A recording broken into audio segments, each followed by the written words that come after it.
नमस्कार सभी प्यारे साथियों का bright future science academy YouTube channel पर हार्दिक स्वागत एवं अभिनंदन है। दोस्तों मित्रों, हमारी चर्चा कक्षा 10 के विज्ञान को लेकर के चल रही थी, जिसमें हम सबसे पहले रसायन विज्ञान के बारे में बात कर रहे थे और रसायन विज्ञान में आपका अध्याय नंबर 1 रासायनिक अभिक्रिया एवं समीकरण वाला टॉपिक चल रहा था।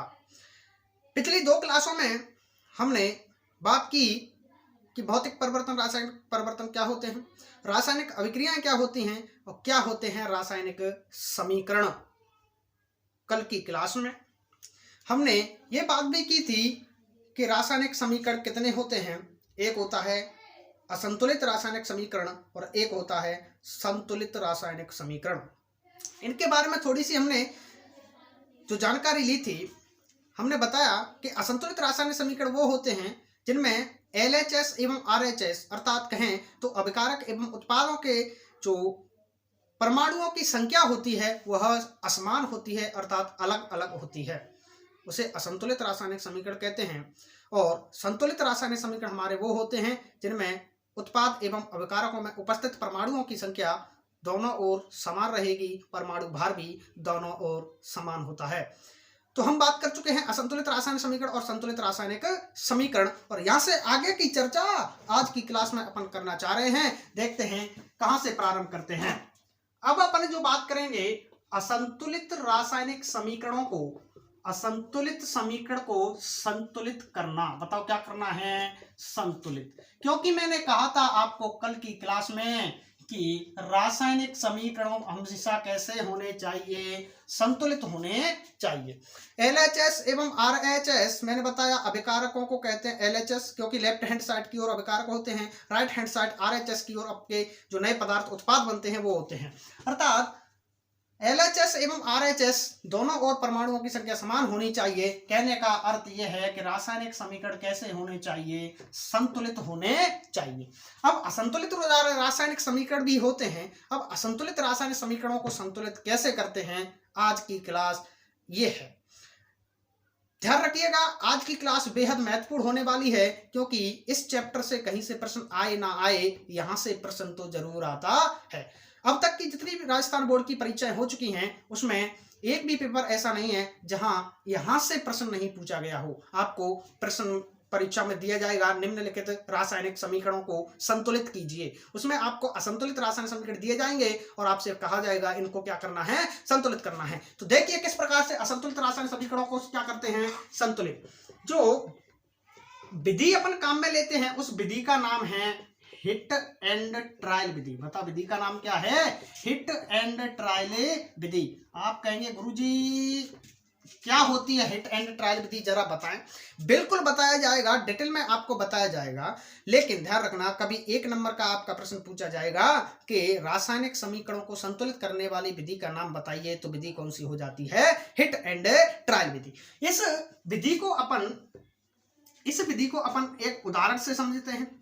कौन सा उदाहरण काम में लें? आपकी जो NCERT की बुक है उसमें जो उदाहरण दे रखा है हम उसी उदाहरण को क्या लेंगे? काम में लेते हैं मित्रों। तो देखते हैं कौन सा उदाहरण दे रखा है। आपका जो NCERT में दे रखा है वो है आपका उदाहरण Fe+H2O। Fe क्या होता है? आयरन होता है, लोहा होता है। H2O जल का सूत्र है। ये थोड़े थोड़े सूत्र आपको भी याद होने चाहिए। जब ये दोनों आपस में रिएक्शन करते हैं तो यहाँ पर बनता है Fe2O4 बनता है। बताओ क्या बनता है? सॉरी, Fe3 बनता है। क्या बनता है? Fe3O4 बनता है प्लस, और इसके बाद में जो गैस निकल जाती है कौन सी गैस है? हाइड्रोजन गैस निकलती है। अर्थात ये आपका एक रासायनिक समीकरण है जो कि असंतुलित है। आप कैसे कहेंगे गुरुजी ये असंतुलित है? मैंने कहा दोनों ओर, इसे अपन कहते हैं RHS। क्या कहते हैं? ये उत्पाद हैं, अर्थात अपन इसे RHS कहते हैं, और ये अभिकारक हैं, इन्हें LHS लेफ्ट हैंड साइड के द्वारा प्रदर्शित किया जाएगा। अब देखो दोनों ओर अणुओं की संख्या समान है क्या? यदि समान नहीं है तो असंतुलित है, समान है तो संतुलित। पहले चेक करते हैं ये कौन सा है। बताओ LHS की ओर आयरन कितने हैं? आपने कहा गुरुजी 1 है। LHS की ओर हाइड्रोजन कितने हैं? H2 2 हैं। बताओ ऑक्सीजन कितने हैं? ऑक्सीजन केवल 1 है गुरुजी। इधर देखें RHS की ओर आयरन कितने? F3 गुरुजी 3। बताओ ऑक्सीजन कितने? ऑक्सीजन है गुरुजी 4। और बताइए हाइड्रोजन कितनी है? तो हाइड्रोजन है गुरुजी कितनी? 2।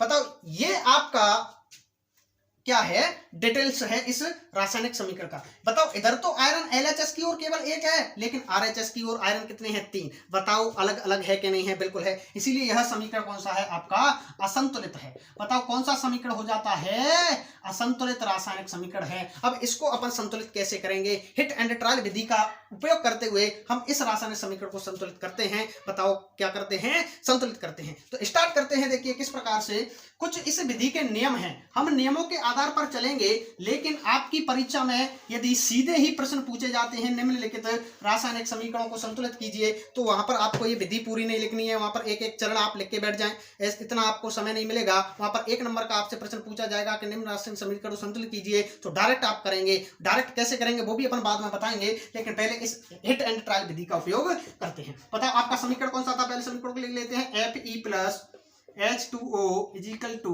Fe3O4 plus H2। ये रासायनिक समीकरण है।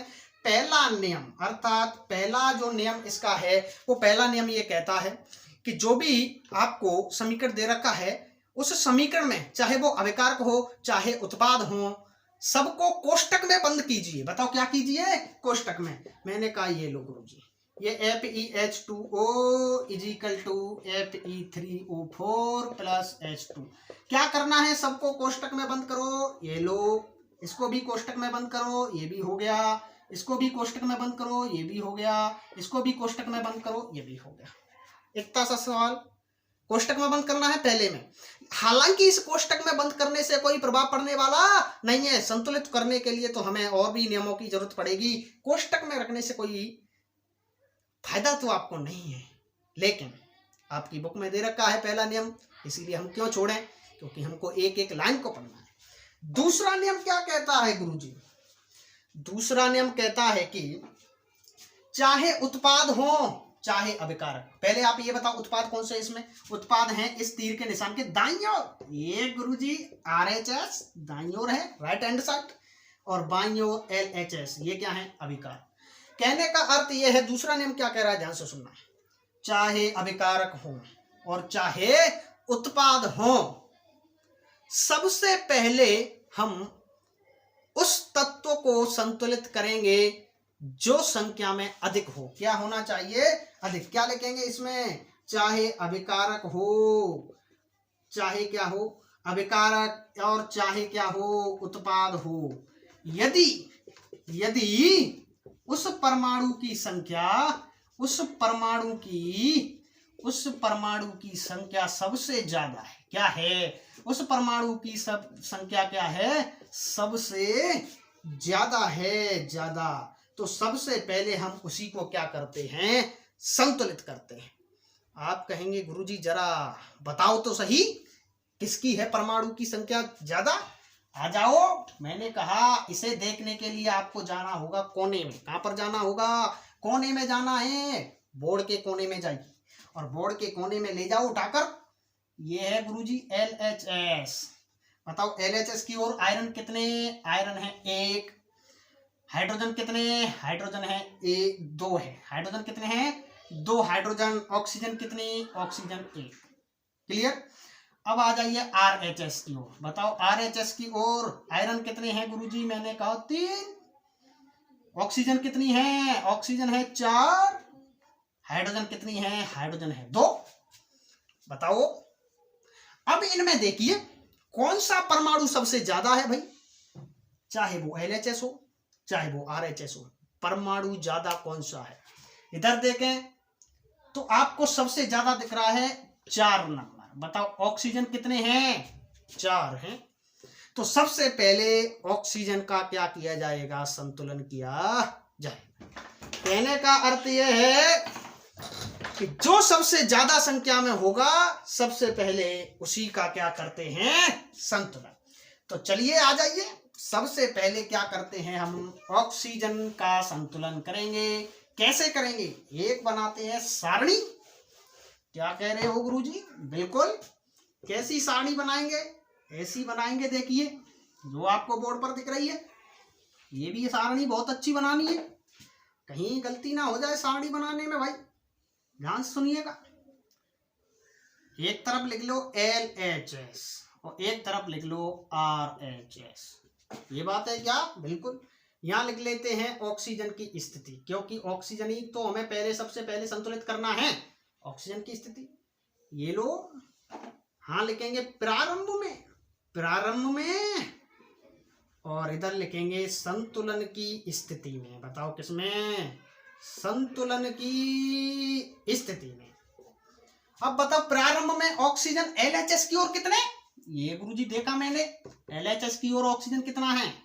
1 है। RHS की ओर प्रारंभ में ऑक्सीजन कितना है? 4 है। ये लो, इधर तो 4 है, इधर 1 है। बताओ इधर भी 4 होने चाहिए कि नहीं? तभी तो संतुलन होगा। आपने कहा गुरुजी बात तो सही कह रहे हैं। यदि दोनों ओर LHS और RHS दोनों ओर ऑक्सीजन के परमाणु बराबर होने चाहिए, समान होने चाहिए, तभी ऑक्सीजन संतुलित होगा। RHS की ओर तो 4 हैं पहले से ही, अब LHS की ओर केवल 1 है, तो हम इस ऑक्सीजन को अब संतुलन में करना है तो LHS की ओर भी कितने होने चाहिए? 4। तो 4 कर दो गुरुजी, आपके पास तो पेन है। RHS की ओर तो 4 है ही, तो संतुलन की स्थिति में ये तो 4 रहेंगे। अब इस LHS की ओर इसको 4 करना है तो क्या करेंगे गुरुजी? एक तो पहले था ही, 4 से कर दो गुणा। बताओ इधर भी क्या हो जाएंगे? 4 हो जाएंगे। ऑक्सीजन परमाणु इधर भी कितने हो गए बताइए? 4 हो गए कि नहीं? बिल्कुल हो जाते हैं। तो बताओ अब जो समीकरण बनेगा आपका वो क्या होगा? पहले था Fe plus H2O is equal to Fe3O4 plus H2। यही समीकरण था क्या नहीं था? बिल्कुल। अब हमने RHS की ओर तो हमारे ऑक्सीजन 4 है ही, अब LHS की ओर ऑक्सीजन को 4 करना है, क्योंकि ये 1 था, तो ये 4 से क्या करेंगे? गुणा, और इस 4 को यहां लगा दो। ये लो, बताओ अब ऑक्सीजन इधर भी 4 और ऑक्सीजन इधर भी 4। आप कहेंगे गुरुजी आप इधर भी 100 लगा सकते हैं, आपने इधर ही क्यों लगाया? नहीं, गलत। क्योंकि जब भी संतुलन करते हैं तो उसके नीचे नहीं लगाएंगे, उसके सामने लगाएंगे। जो पूरा यौगिक है, ये आपका जल है, वाटर है, तो इस पूरे यौगिक के सामने लगाएंगे, ये बात ध्यान रखना। और हमेशा संतुलन करने में कभी जोड़ गुणा भाग नहीं करते, सॉरी जोड़ और घटाया नहीं करते हैं, ना भाग करेंगे, केवल और केवल क्या करते हैं? गुणा। आप कहेंगे गुरुजी आपने यहाँ 4 करने के लिए इसमें 4 से ही गुणा क्यों किया? इसमें 3 जोड़ दो तो भी तो 4 हो जाएगा। नहीं, ना तो कभी जोड़ होता है, ना कभी घटाया होता है, और ना ही भाग। केवल और केवल क्या होगा? गुणा होगा। ये ध्यान रखिएगा, संतुलन करने के लिए केवल और केवल क्या होता है? गुणा। तो इसीलिए यहां पर 4 नहीं आएगा, पूरे यौगिक के सामने क्या लिखेंगे अपन? 4। तो बताओ ऑक्सीजन इधर भी 4 हो गई और इधर भी कितनी हो जाती है? 4 हो जाती है। बताओ ऑक्सीजन का तो संतुलन हो गया, लेकिन अभी इसके बाद अब देखें कौन कौन से परमाणु बचे हैं जो संतुलन में नहीं है। इधर तो आयरन 3, इधर केवल 1 है। इधर तो बताओ हाइड्रोजन 2 है, इधर तो गुरुजी 4 दूनी 8 हो गए, ये भी गुणा होंगे, ध्यान रखना। कभी जोड़ दें गुरुजी 2 ये 4 तो 6 है, गुणा करते हैं। क्या करते हैं? गुणा, क्योंकि जोड़ घटाया कभी नहीं होता। क्या होगा? गुणा। 4 दूनी 8। इधर हाइड्रोजन कितने? 8। इधर आयरन कितने? 1। इधर हाइड्रोजन कितने? 2। और इधर आयरन कितने हैं? 3। क्या बात समझ में आ गई क्या? बिल्कुल। अब मेरी बात ध्यान से सुनिएगा, ये 4 का गुणा यहां पर करने पर हाइड्रोजन कितने आए हैं? 8। लेकिन सबसे पहले हमारी अब ऑक्सीजन के बाद में, इधर आओ प्रारंभ की स्थिति में आइए। अब हमने ऑक्सीजन सबसे ज्यादा थी, 4 थी, संतुलन कर दिया, इधर भी 4 कर दिए, इधर भी 4 कर दिए, RHS भी बराबर, LHS भी बराबर। लेकिन अब इस स्थिति में देखो ऑक्सीजन के बाद में ऐसा कौन सा परमाणु है जो सबसे ज्यादा है? आयरन है गुरुजी, क्योंकि इधर हाइड्रोजन तो 2 है, इधर हाइड्रोजन 2, इधर आयरन 1 है, इधर आयरन 3 है, तो 3 सबसे ज्यादा होता है कि नहीं? बिल्कुल। इसीलिए अब इसके बाद हम किसका संतुलन करेंगे? आयरन का। बताओ अब किसका संतुलन करते हैं? आयरन का। इसके बाद ये ऑक्सीजन के संतुलन के बाद में जो आपका समीकरण आया वो इस प्रकार होगा। अब यहाँ पर हम इस सारणी में सीधे ही आपको लिख देते हैं। क्या देखिए, अब अपन किसको करेंगे? आयरन का संतुलन करेंगे। बताओ किसका करना है? आयरन का। देखिए इधर लिख देते हैं अपन आयरन की स्थिति। बताओ प्रारंभ में आयरन LHS की ओर कितने हैं? 1। RHS की ओर कितने हैं? 3 प्रारंभ में। अब बताओ इधर RHS की ओर 3 है तो LHS की ओर भी तो कितने होने चाहिए गुरुजी? 3 होने चाहिए, तभी तो दोनों ओर बराबर होंगे, समीकरण संतुलित हो जाएगा। तो कर दो गुरुजी, कर दो ना। मैंने कहा RHS की ओर 3 है, ये लो, ये तो 3 ही रहेंगे क्योंकि बढ़ाने तो इधर ही तो है। आ गई ना बात समझ में? अब 1 से 3 करने के लिए 3 से गुणा करेंगे, कभी जोड़ घटाया नहीं करना है, ध्यान रखना। 3 से गुणा करते ही ये भी 3 हो जाएंगे। तो 3 का गुणा कैसे किया? आयरन से। तो आयरन के सामने लगा दो 3, ये लो गुरुजी। अब समीकरण बन गया ये। आयरन की स्थिति हमने संतुलित कर दी, ऑक्सीजन की संतुलन कर दी। अब इसके बाद में जो समीकरण आएगा संतुलित समीकरण, वो इस प्रकार होगा गुरुजी। आगे क्या बात समझ में? बिल्कुल। अब इसके बाद शेष कौन बचा? हाइड्रोजन। तो अब कर लेते हैं हाइड्रोजन का संतुलन। अब बताओ हाइड्रोजन इधर कितने हो गए गुरुजी? 4 दूनी 8 हैं। इधर हाइड्रोजन कितने हैं गुरुजी? केवल 2 हैं। तो ये 8 हैं, ये 2 हैं, अर्थात RHS की ओर कम है, तो इधर भी 8 करने पड़ेंगे। कैसे करते हैं देखिए, आओ ऊपर सारणी में आ जाओ, क्योंकि इस सारणी में ही आपको बंद करेंगे हम, तभी आप सीख पाएंगे, तब तक नहीं सीखेंगे। हाइड्रोजन की स्थिति LHS की ओर हाइड्रोजन की स्थिति कहाँ गई? LHS ये रही, कितने हैं? 8 हैं। कितने हैं? 8। RHS की ओर कितने हैं? 2।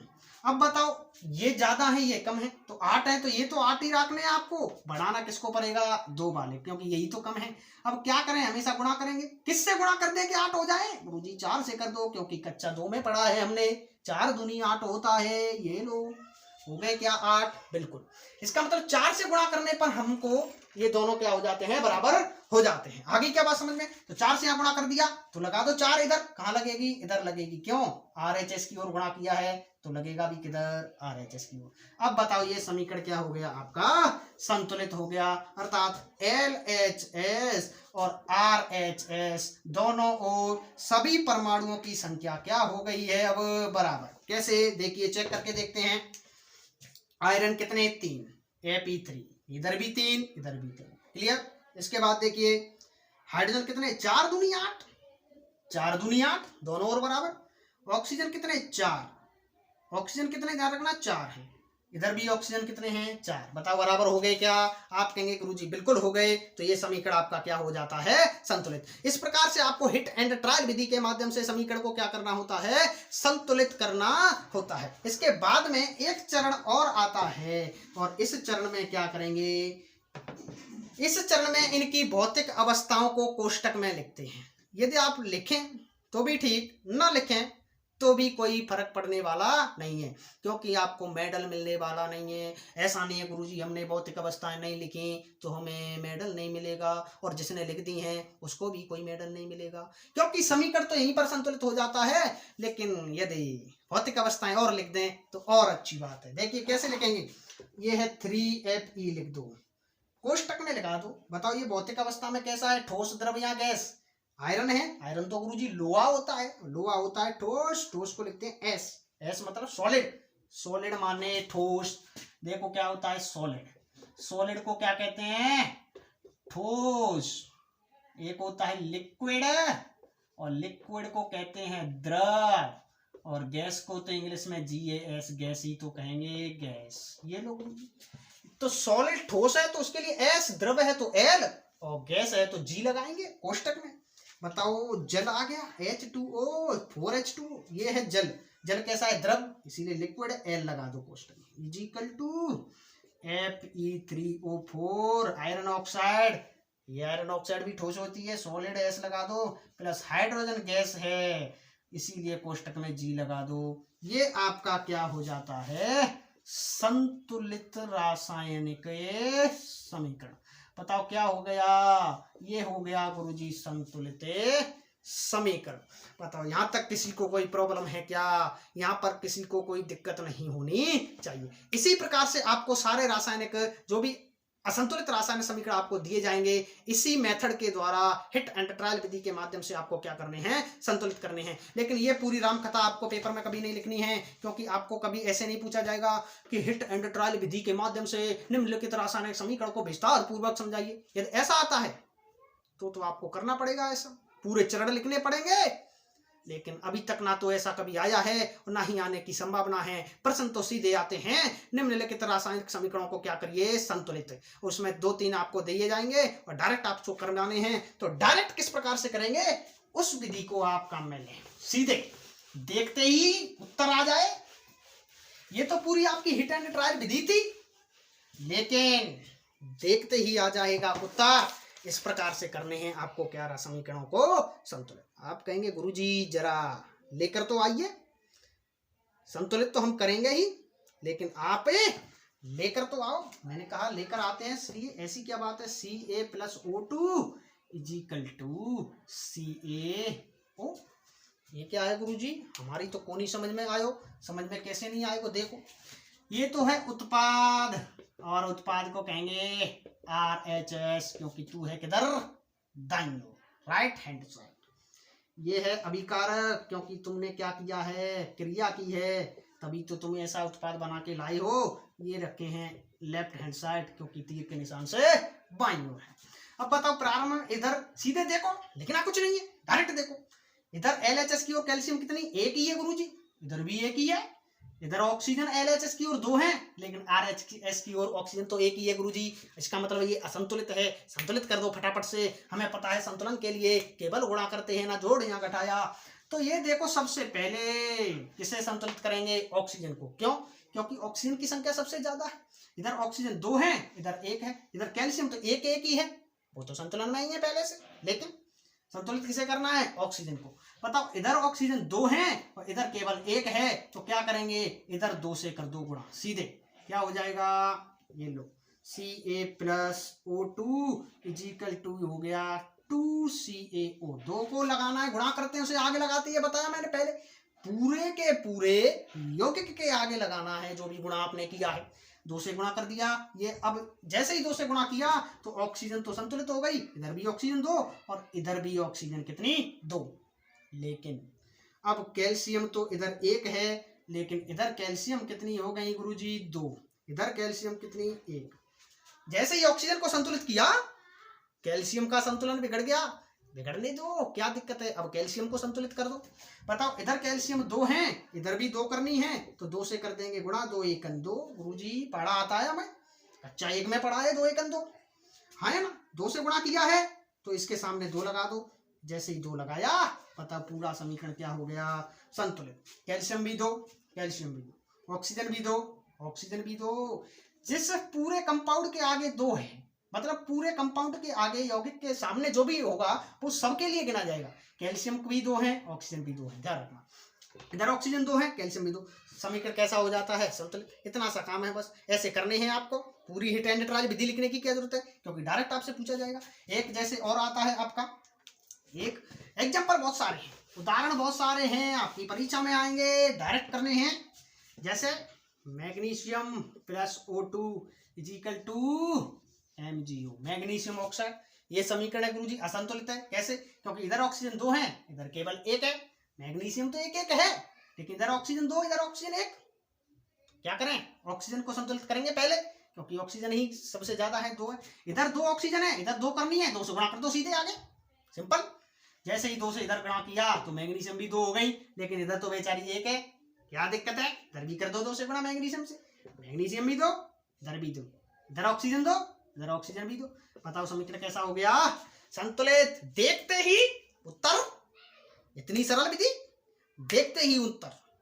इस प्रकार से समीकरणों को क्या किया जाएगा, संतुलित किया जाएगा। बताओ यहाँ तक किसी को कोई प्रॉब्लम है क्या, किसी भी प्रकार की किसी को भी क्या नहीं होनी चाहिए, समस्या नहीं होनी चाहिए। आशा करता हूँ हिट एंड ट्रायल विधि, रासायनिक समीकरणों को संतुलित करने की जो विधि है, आपको समझ में आ गई होगी। एक सबसे महत्वपूर्ण एग्जाम्पल, इंपोर्टेंट एग्जाम्पल है, ध्यान रखिएगा। ये एग्जाम्पल ऐसा है, पहले लिख ही देता हूं। लेड नाइट्रेट, PbNO3 का घोल ट्वाइस प्लस = PbO। ये इसमें टूट जाता है, NO2 + O2, इधर ऐसे। ये वाला यदि समीकरण आपकी परीक्षा में पूछा जाए, कई बार पूछा भी गया है। अब ये इस प्रकार का कंफ्यूजन पैदा कर देता है, क्योंकि इसमें गोल्ड ट्वाइस है, इसे कहते हैं गोल्ड ट्वाइस, ध्यान रखना। अब ये वोल्टॉइस वाला है, गुरुजी कंफ्यूजन कर देता है, किस प्रकार समीकरणों को संतुलित करें। हालांकि हम इस हिट एंड ट्रायल विधि के माध्यम से इसको समीकरण को संतुलित कर सकते हैं, लेकिन डायरेक्ट पूछा जाएगा ऐसे ही। ये अगर ये प्रश्न आता है तो सीधे डायरेक्ट पूछा जाएगा निम्न रासायनिक समीकरण को संतुलित कीजिए, और इसके लिए आपको पढ़ना पड़ेगा 2 का पाढ़ा। आप कहेंगे गुरुजी क्या कर रहे हो, 2 का पाढ़ा पढ़ाते हो हमको, हम क्या बच्चे हैं? मैंने कहा आपको, मुझे पता है तुम बच्चे नहीं हो, होशियार हो गए। बस आपको इतना ध्यान रखना है, 2 एकन 2, क्या कर रहे हो गुरुजी, 2 एकन 2, 2 दूनी 4, बस संतुलित हो गया समीकरण। ये इसी के लिए मैंने ये ट्रिक क्यों बताई, क्योंकि ये थोड़ा सा कठिन है, बच्चों को भ्रमित कर सकता है ये अगर परीक्षा में पूछा गया तो। हालांकि इसे संतुलित तो किया जा सकता है, लेकिन कंफ्यूजन हो जाएगी, इसीलिए इस प्रश्न को आप सीधे ही याद रखें। 2 का पाढ़ा तो आता है 2 दूनी 4, बस इधर 2 लिखना है, इधर भी 2 लिखना है, 2 एकन 2, 2 दूनी 4, 2 2 4 ऐसे ध्यान रखना, 2 और 2 4। इधर ऑक्सीजन में कुछ लगाना नहीं। बताओ ये क्या हो गया, संतुलित। आप कहेंगे गुरुजी जरा बताओ तो सही कैसे संतुलित है। मैं कहता हूं देखिए, पीबी प्लम्बम लेड कहते हैं इसको, सीसा, कितने हैं 2। इधर देखिए पीबी के हमने 2, ये भी पूरे बराबर हो गए दोनों, LHS और RHS दोनों। इधर देखिए अब है नाइट्रोजन, नाइट्रोजन किस, ये 3 इस ऑक्सीजन के लिए है, केवल नाइट्रोजन के लिए नहीं, नाइट्रोजन तो पूरा 2 है, तो नाइट्रोजन कितने हैं बताओ 2। अब 2 नाइट्रोजन है और इसके सामने पूरे यौगिक के सामने क्या है 2, तो ये नाइट्रोजन यहाँ से गुणा होगा, 2 दूनी 4, तो इधर नाइट्रोजन कितना हो गए गुरुजी 4। अब इधर जाकर देखिए नाइट्रोजन कितने हैं, नाइट्रोजन के सामने 4 है गुरुजी, इधर भी नाइट्रोजन 4, संतुलित हो गया। ऑक्सीजन देखे, ऑक्सीजन इधर 3 है, 3 दूनी 6, फिर इस पूरे के सामने 2, तो 3 दूनी 6 और 6 दूनी 12। ओहो, ऑक्सीजन कितनी है इधर 12।